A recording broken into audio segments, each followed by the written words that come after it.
Hey folks, I'm in the Cocachino National Forest in Arizona.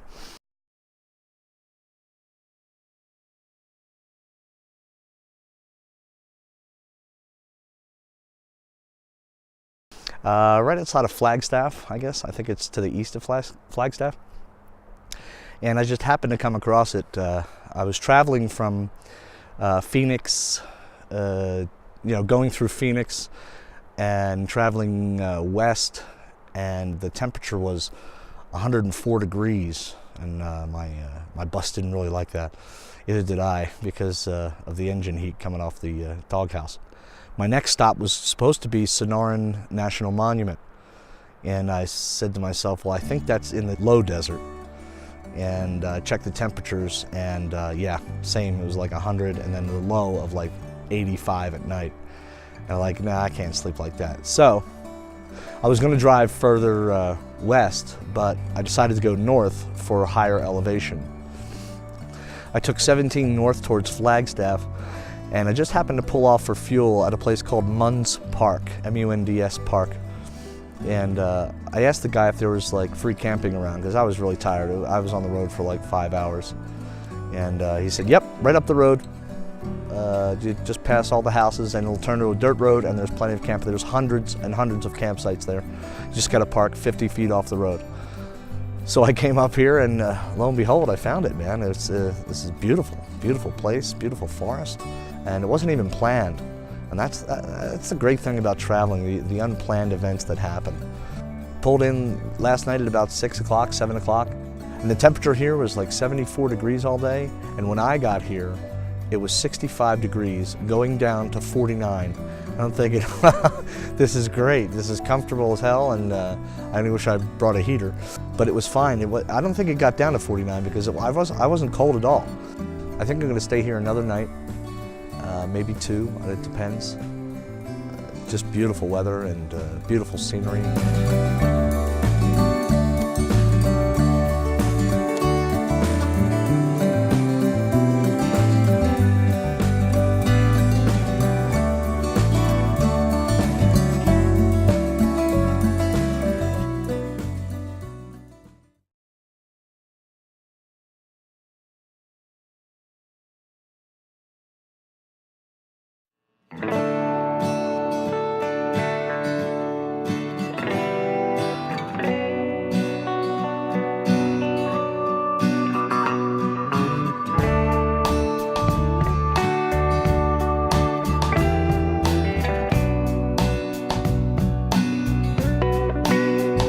Hey everybody, I'm at Paragannet National Wildlife Reserve here in Nevada.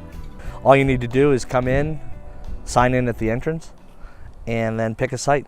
And it's all along this beautiful lake here. Just magnificent. The mountains surrounding it, and the desert in the background behind me, or behind you, in front of me. So this is day 14 on the road, and I've just been having a great time, and so is Sherlock. He's able to run around at these places. Nobody's here because, well, there's a few people here, but most of the places I go, nobody's around because the campsites are so spread out. You can't see them, you can't hear them.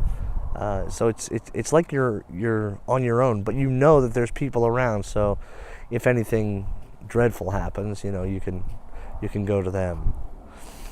Heard some sounds, saw some footprints, but didn't see anything. I saw some deer tracks, but haven't seen any wildlife yet, besides the birds and the odd crane here and there on the lake.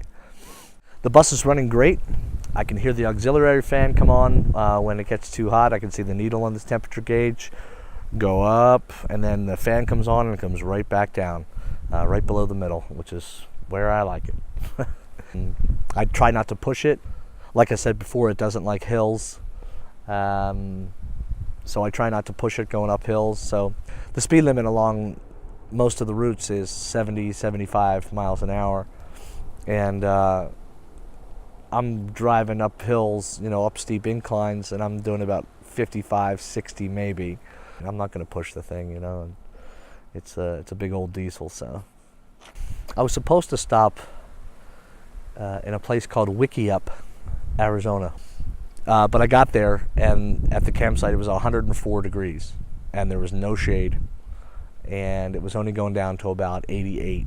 And I said, nah, I'm not doing it. So I drove another 4 hours to get to this spot, and I'm so glad I did. This spot is just great. Plenty of breeze coming in. The high was 90, and the low, last night it was 56 degrees. Great sleeping weather too. So yeah, really a beautiful place at the Pahranagat National Wildlife Refuge here in Nevada. So that's it from here. I hope you enjoyed the video, and we'll see you in the next one. Later.